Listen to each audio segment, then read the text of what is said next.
Was the Hawaiian culture more happy and less judgment than other cultures? And if so, why?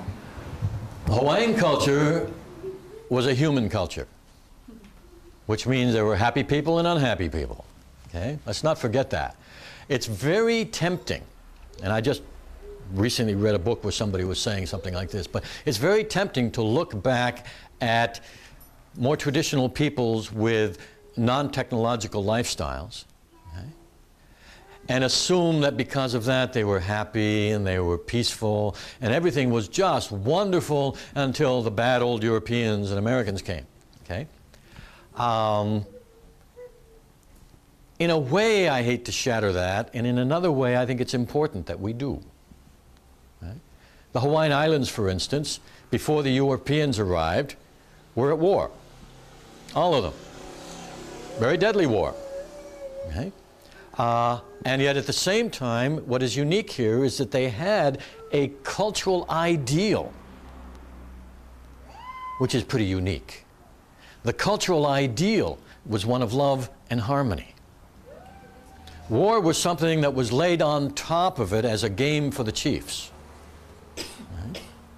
The cultural ideal was one of love and harmony. It's important that the ideal existed, and we can share and spread and develop that ideal, but it doesn't mean that everybody was full of peace and harmony.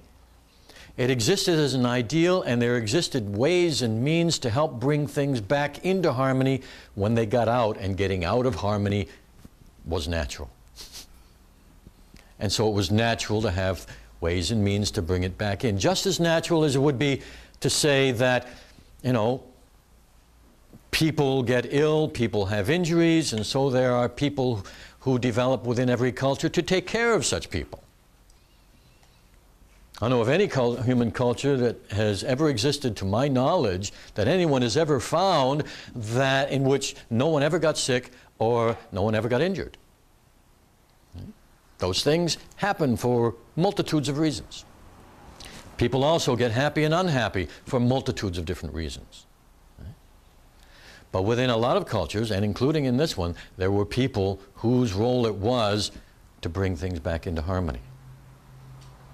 That's much more important to my way of thinking than to assume that there was an idealized time where everybody was just happy and then someone else came in and messed it up. Let me tell you about that. If everybody were happy, and this is very Hawaiian, this idea, if everybody were really happy in harmony, no one would come to mess it up. Right? That's the way it works. Right? The more happy and harmonious you can become, the more happy and harmonious your life will be. And the life around you will be. Now that's your mana expanding.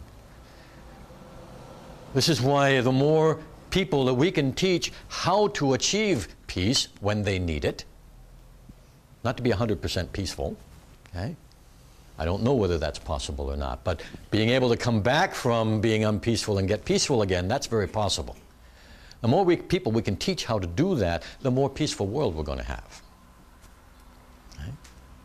Was there any time in your knowledge where you, in history, where the Hawaiian or some other culture where there really was a real non-violent, you know, non-war? Oh, there have been in many cultures periods, okay?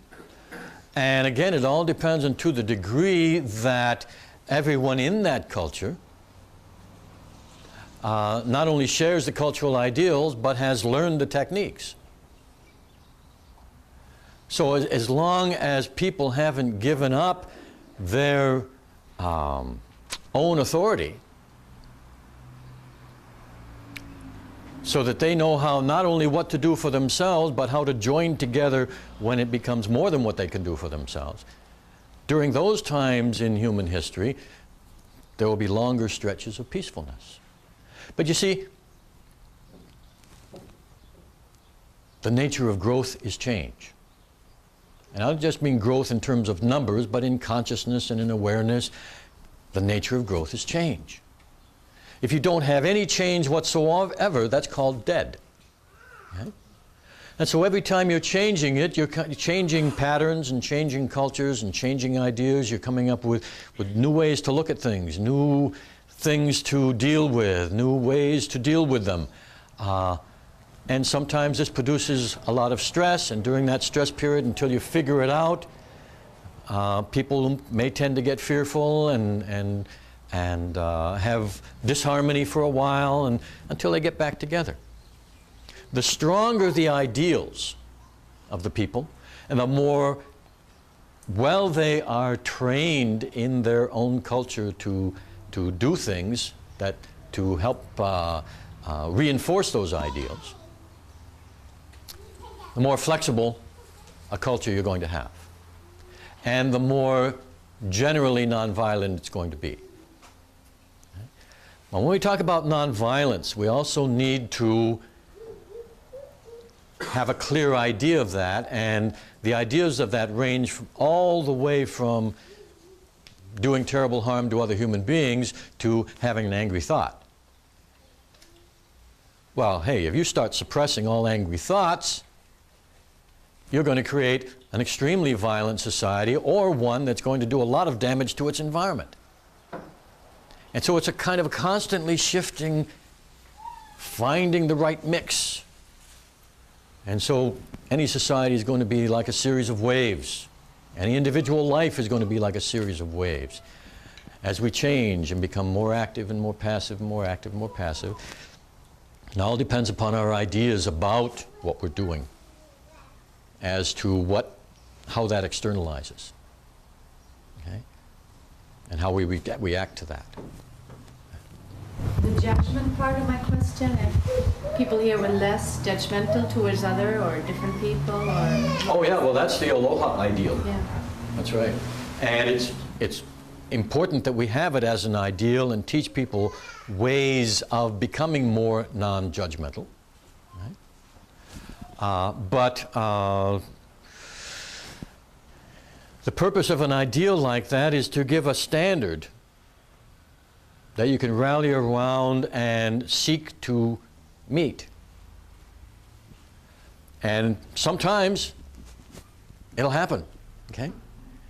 If we want to look at the world, well, 1950s was real close in terms of the world like that, okay? We had what was called the Cold War, but overall in the world, that was a reasonable, peaceful time. I like to think I had a part in that. I was in the Marine Corps, sergeant in the Marine Corps, but during the period I was in, 3 years between Korea and Vietnam, was the only time we had no wars, okay? We had a fiasco in the Middle East at that time, but that was a very peaceful time. Okay, I'm glad of that. But so there are these periods where societies and even the world at large is generally more peaceful than at other times. What we need are standards and ways and means and techniques for consciously bringing ourselves back to that. Unfortunately, there's a lot of people in the world in all kinds of levels and all kinds of fields working on trying to find those.